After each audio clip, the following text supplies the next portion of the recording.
తమిళనాడులో ప్రతిష్టాత్మకంగా రాష్ట్ర శాసనసభకు ఎన్నికలు జరుగుతూ ఉన్నాయి.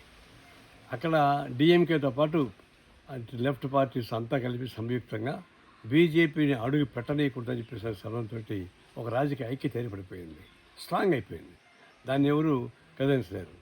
ఈ సమయంలో మోడీకి చంద్రబాబు గుర్తొచ్చాడు. చంద్రబాబుని పిలిస్తే అర్జెంటుగా తమిళనాడుకి పోయి క్యాన్వాస్ ఏమని చెప్పినట్టున్నాడు. ఈయన లగెత్తుకుంటూ పోతున్నాడు ఆయనకి. సరే, మోడీకి చంద్రబాబు నాయుడికి ఎలాంటి సంబంధం నాకు తెలుసు, మనం చెప్పక్కర్లే. ఇప్పుడు ఆయనకి ఆపద, ఈయన ఆపద కాపాడాలని చెప్పి ప్రయత్నిస్తున్నాడు. వీళ్ళు అక్కడ తెలుగు మాట్లాడే వాళ్ళ దగ్గర పోయి తెలుగు ప్రజల్ని ఇన్ఫ్లుయెన్స్ ట్రై చేస్తున్నాడు.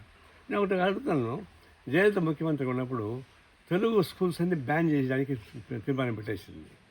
గత ఒక డెసిషన్ తీసుకుంది. అప్పుడు కమ్యూనిస్ట్ పార్టీ ముఖ్యంగా తల్లి రామచంద్రన్ ఎమ్మెల్యేగా ఉండి గట్టిగా ఫైట్ చేశాడు, పోరాటం సాగిస్తే అప్పుడు ఆగింది అది.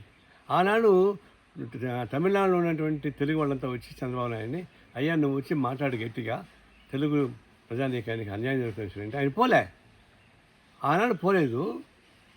తమిళనాడులో ఉన్న తెలుగు ప్రజానీకానికి అన్యాయం జరుగుతుంటే చూస్తూ ఊరుకున్నాడు.